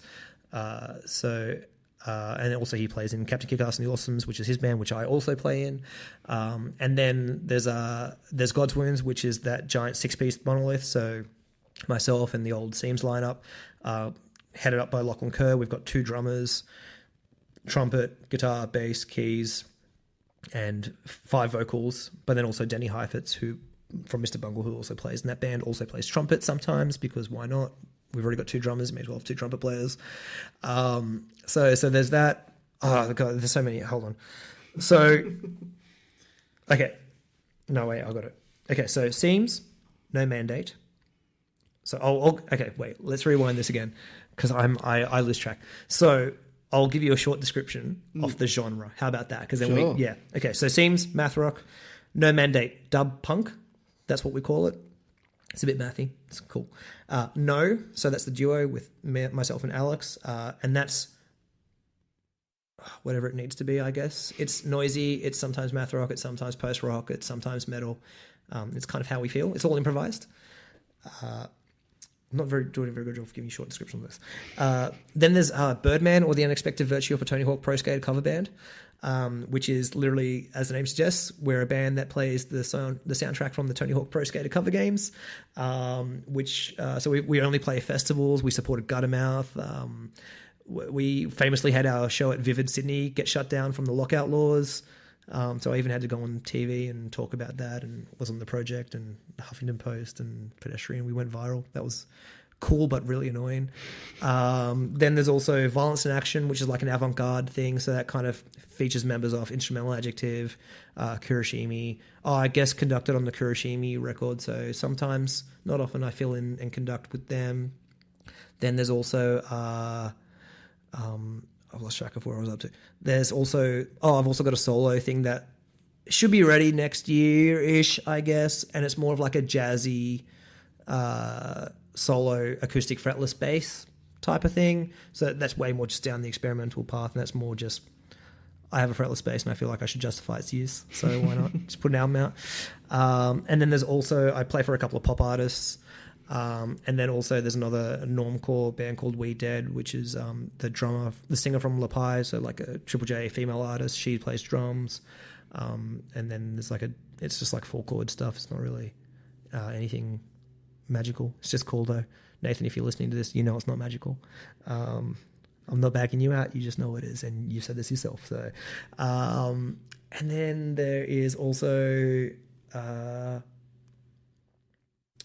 I know I'm forgetting like 2 more. Oh, did I already mention God's Wounds? Yeah, I did. Yeah. Yeah, let's just stop there for now, I guess. Sure. Yeah, I'm very good with my calendar. I'm very good with it. So I think the beauty as well is because, I mean, the music scene in Australia it's small enough where everyone kind of plays in multiple projects. So it magically works out that, so say like December and January right now is No Mandates touring period. Which we're wrapping up today, and then Seims will take over my focus back in March to May to June, and then there's some cool things for Birdman happening around Feb or early March. Hopefully, I hope that comes off. I can't talk about it. I don't want to jinx it, but I really hope it comes off because it'd be so cool. And then God's Wounds should be back in action, I think, early next year. So it'll probably start up at the end of the year. So it's all pretty busy. Yeah, I think it actually helps that now because Chris plays with Pliny, so he's overseas for half the year, so it does definitely define the Seims calendar a bit more. So whenever he's back, that's when we do stuff, so it's good to have that for planning. Yeah, I like music. In short, I really like music. Yeah, in case anyone was unclear. yeah. So I think I've got one more question for you. But before I get to that, talk a little bit about the Sydney scene, because we're here down in Melbourne.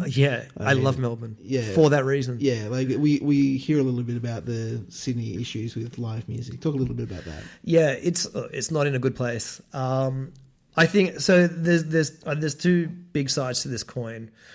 The first is like the Sydney. When we talk about the Sydney scene, if we talk about actual musicians, there's some really fucking incredible musicians who are doing some amazing things. what's happening is we're losing infrastructure. So we're losing venues. There's not as many opening. There's a lot more closing. There's a lot more regulations being put in, a lot more noise complaints being put in, and which are being easily acted upon quicker and quicker by the day. So like it's in this weird. You can see the downhill battle that it's become, which at the same time it's kind of forcing the underground scene to start up once again, because when you run out of venues, you've got to work out for places to play, because people are still going to play in bands, and they need to play because everybody has an ego and everybody has a want to someone hear their music. So you got to create places. So that's cool. But you're losing like there's the venues for like a capacity of like, the average 150 people, 100 people venue. I think there's like 6 now. Like 6. Like there used to be like 40. Back in like, I think this is showing my age, but like 10, 15 years ago, I'm only 33. I'm not that old. But like, when I really started getting into playing in the music scene, like when I was 19, 20, we would have a gig every 2-3 weeks at a different place, like constantly. And it was very easy to get a gig, and it was very easy to get a crowd at that gig. And now you're kind of watching everything diminish into like these few places that are left. And the perception that there isn't much on means that people just don't go out because there's not much on. So then it's harder to kind of keep that lifestyle alive when people just feel like there's actually nothing happening. So then they don't actively just go out to find out what's on. Whereas every time we come and tour in Melbourne, like we'll play our show and then I'm like, all right, let's go out. There'll be something on. And there is. But taking away that mentality of just like, oh, let's just go out and find something on. The moment you take that out of people's minds, I think you've already done half the justice. And that's definitely the way the media's pushed it, which has definitely in turn influenced people who go out. So there's not much of a support for new places. And this was when the Birdman gig got shut down. So this was a deviation from Seims. But so yeah, Birdman, punk band, like we'll play in a Vivid show.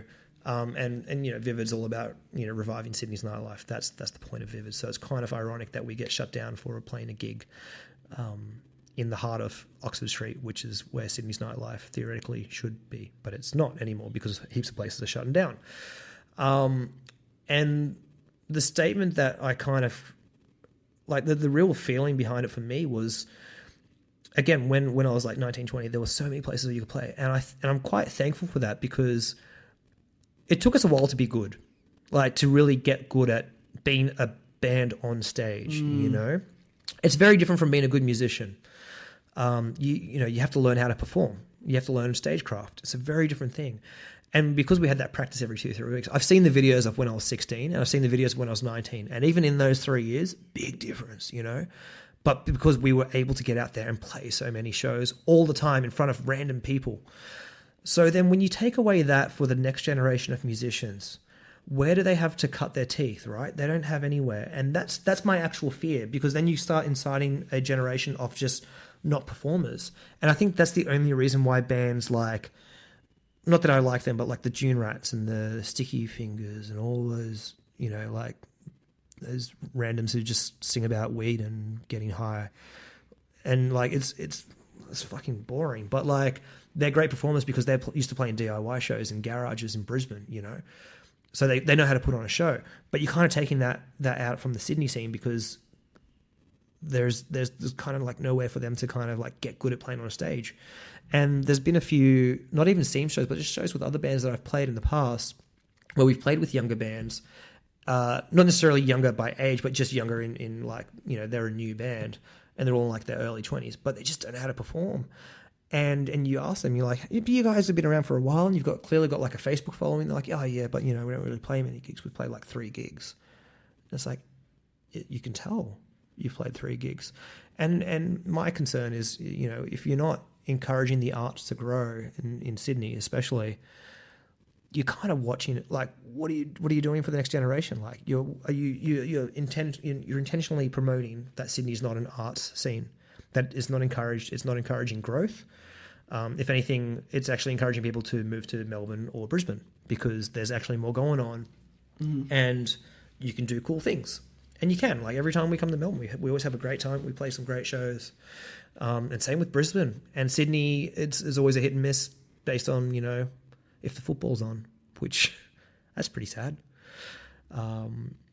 Yeah, so just watching places kind of get shut down on the regular is pretty heartbreaking. So we all try and do what we can, like even to the point where the Hideaway Bar, which is a place just in Enmore, next to the Enmore Theatre, it's a small bar, but like again, another place where they book a lot of younger bands so kids can cut their teeth. They had a noise complaint put in from a restaurant across the road because they were playing loud music at 6:00 at night on a Saturday. And it's like, your restaurant's on fucking Enmore Road. Like, that is a busy road. Surely the buses are louder, you know? So like they did a fundraiser to raise money for insulation for the front doors. And, you know, I chipped in a largish sum because I was just like, I'm so sick of this happening. Like, you know, you all kind of got to band together and do what we can to save venues and make sure that these places exist. So to the point where like even some of the guys from We Lost the Sea and myself, like we've been chatting about, should we just start up a venue? Like just a non-for-profit, just so we have somewhere to play, just so other people have somewhere to play, because we should, right? Like it sucks that things are being taken for no reason, you know, other than real estate and commercial development and dollars. Because, oh, hey, let's just knock down a warehouse because we can put a 30-story apartment building up because money. You're like, yeah, I guess because money. But when you knock down that warehouse that was a venue, you got to put that somewhere else. No, but you should, you know, like, and that's the biggest thing that we're seeing. And you know, Melbourne has such a culture of arts, which is great. And again, another reason why I love it. But every time I come here, like I think a great example was I was actually down here in Melbourne on a Monday for work. So I wasn't actually here for a gig. I was here for work, and it was like 9:00. And the guy I was with down here for work, and he and I were just like, let's go out for dinner, and we'll like let's just walk to like Chin Chin, like down next to AC/DC Lane, and we'll go to Cherry Bar afterwards and just hang out. So it was like a half-hour walk from the hotel. But everything was open. People were out. This is in the middle of winter. People were out on the streets. People were having a good time. It was very clear that Melbourne was switched on. In Sydney, Monday, 9:00, it's shut. Everything is shut. Everything is closed. The bars are empty. There's no one playing music. The most you'll get is some dude playing Eagle Eye Cherry covers on an acoustic guitar. And you're like, oh my God, just fucking end my life now. Like, that's what they're now considering as entertainment in most venues. And it's kind of sad to see the Annandale Hotel, like the actual pinnacle of like rock and prog rock and metal back in the day, turn into this cafe bistro thing. And when they say they have live music, it is literally a two-piece playing Eagle Eye Cherry and Oasis on acoustic guitars. It's just like, I used to see, like, I've seen the Bronx play here, you know? Like, I've played here so many times. Progfest used to be there back in the day. Progfest had 2 stages there. And now, yeah, you can go have like a hot dog for $17 and watch a duet play Eagle Eye Cherry. Isn't that cool? It's great. Good work, Sydney. Yeah, so every time I come to Melbourne, there is a part of me that's just, I kind of want to move to Melbourne, but Sydney's still I guess my heart, which is, I don't know. I hope something happens. There needs to be a shake-up. There needs to be, you know. Yeah, it's like there's so many different areas of life, but like it shows you like the real importance of actually having a plan when it comes to the things that exist in, you know, every area of the country, but particularly metropolitan areas. Yeah, absolutely. And when you see that it's actually not being focused on, you can tell. And you can tell in that same respect that Melbourne does have a focus on the arts. You can tell straight away because there's a lot going on all the time.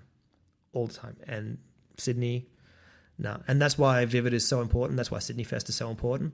But if anything, I think they're now actually kind of like bookending the calendar year. So people go out for Sydney Fest and people go out for Vivid, and then that's it.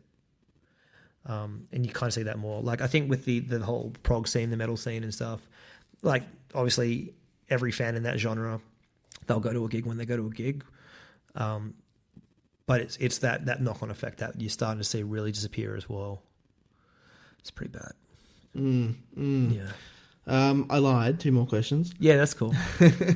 I've got nothing else to do today. Like I've got sound check at 7, so I'm cool. Like that's still hours away. Actually, I think we might be hitting the longest. Oh, really? Yeah. Oh no, sorry. Yeah, that's right. Because You're gonna have to edit the shit out of this. no, who was it? No. So it was previously Adam Kluger from Project Sense. Yeah. And then it was guy from Tangled Thoughts of Leaving. Oh, Ron? No, the new guitarist, I think. Oh, I don't know him. I only know Ron. Yeah, but yeah. I loved it. When we drove down here, we listened to two Tangled Thoughts albums back to back. It was just so good. And our guitarist had never really heard Tangled Thoughts. He's like, "Oh, really? I've always heard they're a good band." And we're like, "Excuse me, what? Give me the iPod." Yeah. And that was that was like the silentest hour and a half we've had in the car because everyone was just quiet listening to Tangled Thoughts, and we just had it blasting. It's great. So good. But yeah, so earlier I think right at the top of the show, you mentioned kind of your progression, not in terms of specific bands, but of like you as a musician. So talk a little bit about that and where you feel you're headed. Oh, right. Okay. That's actually an interesting question because this is kind of the point where I start re-questioning, not so much, not Seims at all, but more like what's my role? What's my point? And the very interesting contribution to this question is my deterioration. So I don't know if you've noticed, but my left arm twitches a lot. And I've got two issues with this. So I've got tenosynovitis, so basically like a really bad tennis elbow. So I'm actually missing tendons. They've actually deteriorated in my arm quite badly. And then I've got a nerve issue down my whole left arm as well. And this is from excessive years of playing stupidly hard music. I started noticing it it was 4 years ago now. So we actually did a really cool warehouse show back in Marrickville. And I actually had to play in two bands. So it was Triangle, which was Simon Dawes from Instrumental Adjective, his band. So Triangle opened, and then there was a Captain Kickass and the Awesome set, followed by God's Wounds. And we had an hour set for each band. And both bands are quite musically challenging, as they are. So, and that was where I started to notice, like, oh, I'm starting to get sore now. And now it's deteriorated to the point where I have to get like lots of checkups and I don't have any strength in my hand. So I have to get people to open bottles for me. I can't carry things. I don't have much tension in my left hand now. And it's going, like doctors have said, I've got about 10, 15 years left on my hand, which is kind of, I haven't found it scary. I've kind of found it like exciting that there's a challenge to like get as much out as I can. But like that's a realistic problem, right? And this is literally from years and years of playing really hard, challenging music, and also not warming up before I play because I'd always just go into rehearsal and then let's shred for 3 hours, you know. And then you do that 3 times a week back in the day, and then you go play 2 shows. And even now, like Seims never rehearses. Like everyone's great, so don't need to rehearse. But it's still taxing after a show or after a rehearsal now for me. It kind of makes you rethink, and I've noticed also when I play piano, like my left hand is really starting. I have to have more effort to play, which makes it harder, which also means I can't use as much. When I play bass, it's still fine. When I play guitar, it's still fine. I have more trouble on guitar because the frets are smaller, so it's smaller moves, which it starts freaking out my hand. And then just years and years of obviously working on a computer, and that not being a good thing, and probably also trying to clock in 400 hours on Pokemon Pearl back in the day on the DS, and just like getting a little claw around the DS. So that makes me go, right, so 15 years away, theoretically I'm 50, but also it could deteriorate before, that's when it stops, right? So if it stops, then it may actually stop kind of working sooner. And there are points where I actually can't use my arm. I can't use my hand. So as a musician, where do I go? So I think the beauty with Seims, which has been the first challenge, was just be able to play everything. But then it's kind of shifted the focus for me as to compose everything. So that's always an interesting thing, right? So, and like I said, like I always joke about to the point where I may not play anything on the last albums or whatever, but maybe it goes down that path. I don't know, right? Because it still seems, because I'm still writing it, that I don't necessarily need to play everything, but it's still my voice and my idea and my concept, I guess. But But then also it changes how I have to play in other bands, and I have to be more about my posture now, and I have to do all these exercises, and it's hurting me now. Like it's painful. It's painful all the time. So then, as a musician, where do I go? The other thing that so when do you know much of the band Battles? No, I do not. No? Okay, cool.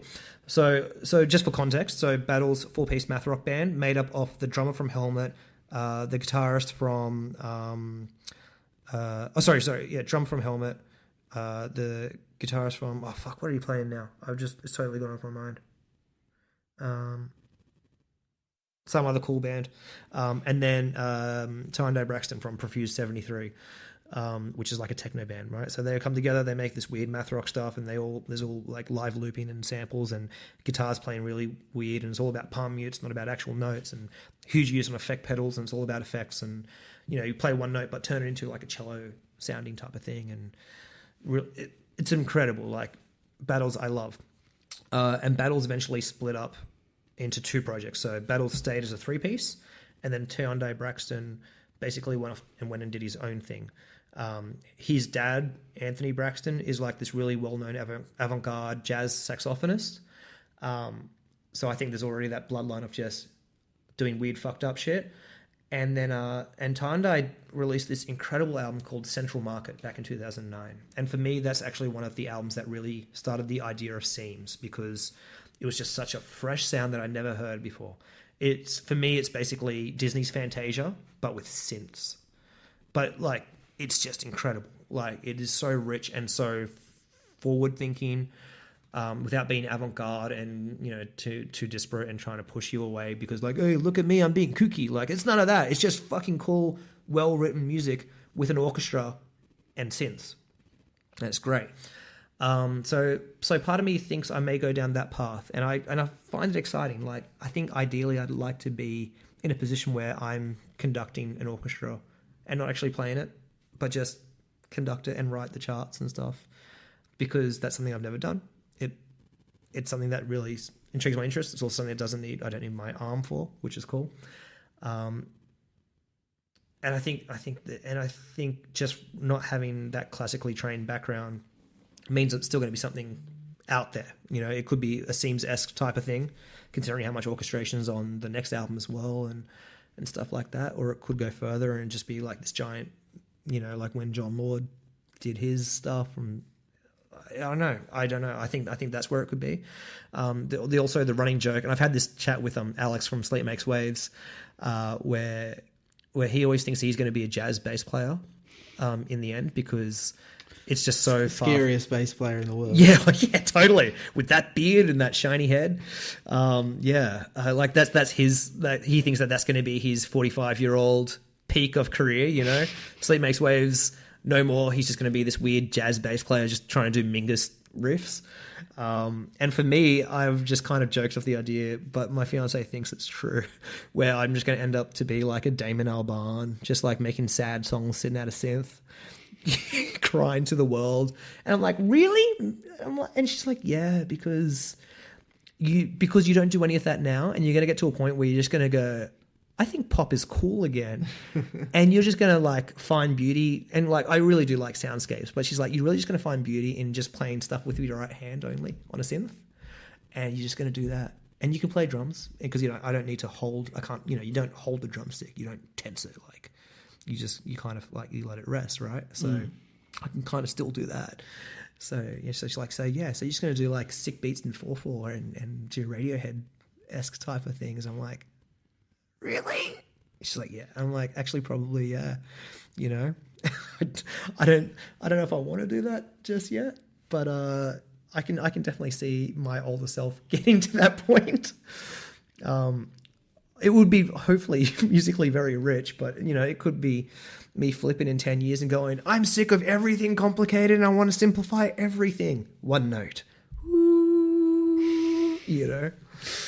Well, I mean, that's kind of a trajectory of avant-garde. It is right. Yeah. So I hope the orchestra thing is the path. I would really love to do something like that. Like I'd written music for a TV commercial a while back, it was an orchestration piece, but we did it in the studio with like 5 people and just some clever overdubs.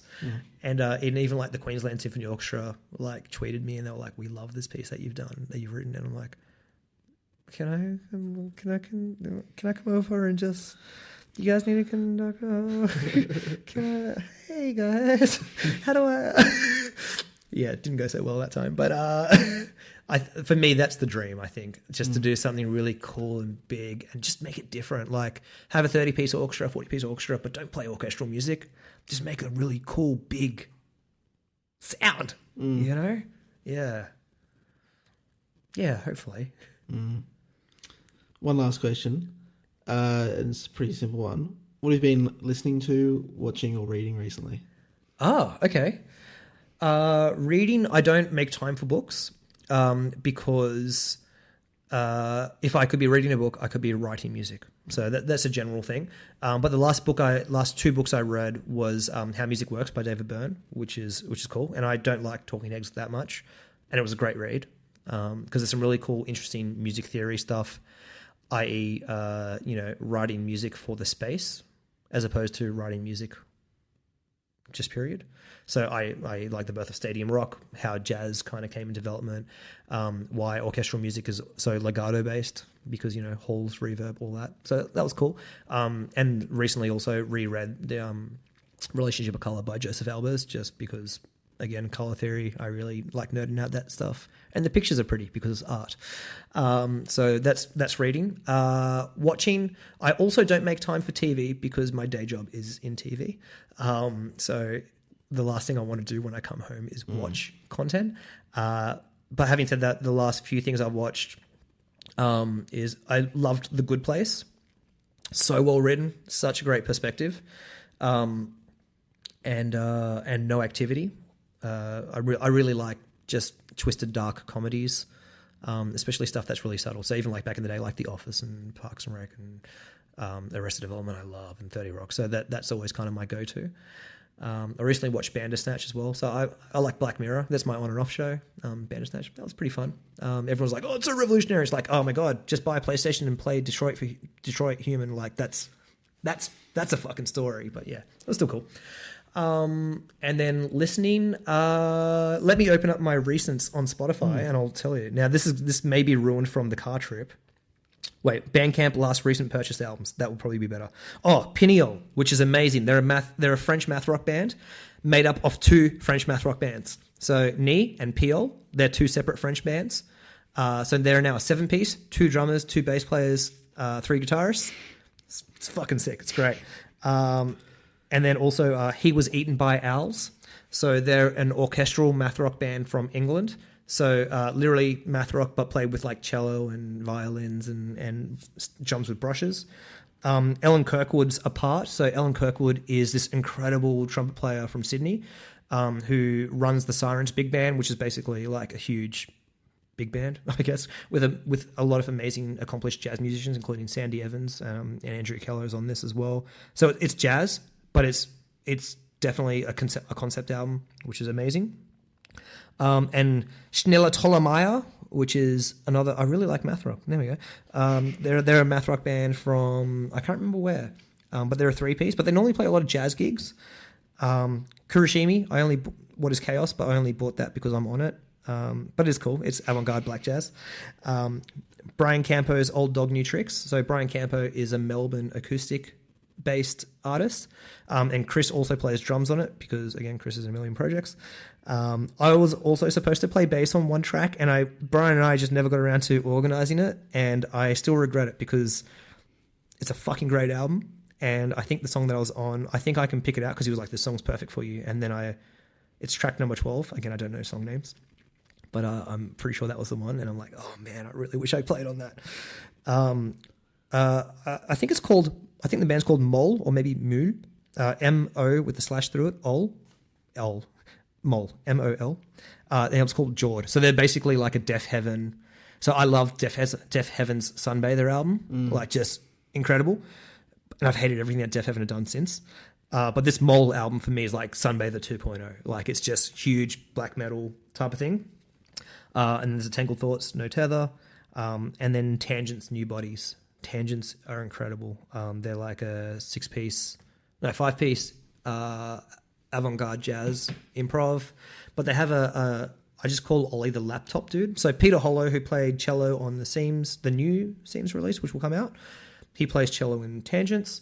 But the cool thing with Tangents is that they all reroute to Ollie, the laptop dude, and he has a whole bunch of effects and a mixer and stuff. So what's really interesting is like the drummer, Evan, he plays really sparse type of motifs first. So he'll leave a lot of space in it. So he'll be like, bum, tss, ba, ba, ba, tss, ba, just something like that. And then Ollie will record that into his thing and then play it back with like maybe like a reverse delay or something. So then you've got that drum, and then Evan's like, oh, cool. All right, that's the drum loop. I'm going to go like, and just does all these really cool, again, nerdy little dumb things. But then Ollie's like, oh, that's cool. I'll loop that bit. There. And then that goes in, and it's just really an expansive sound. They played with us when we played with Tortoise back in 2016. I just realised that all of those bands except for 2 are mostly Australian, or 3 are mostly Australian bands as well. There's a lot of good stuff coming out of here. So, sorry, that was Bandcamp purchases. I'll open up my Spotify just to make sure I've not missed anything. So Spotify recent ones. We've listened to Turtle Skull, Beck's Odelay, Bad Bad Not Good. So they're like a soul dub band. Alarmists, they're an Irish math rock band with 2 drummers and 2 guitarists, and they all play keyboards. They're amazing. And also No Doubt's Hella Good, because that's kind of been the joke song for the tour. So we've been playing Hella Good at every dank dank dank dank dank dank dank dank. I play it now, but there'd be licensing issues. But, hopefully, if I sing the riff, it's not an issue. Yeah, I didn't make that a short answer, did I? I'm not very good with short answers. I think that's why we've hit the record. Yeah. So I have to cut out the first little bit, but I'm pretty sure we're at the record. Yeah. So you are now the new longest interview. I thank you, and also to everyone else, I'm sorry. Yeah.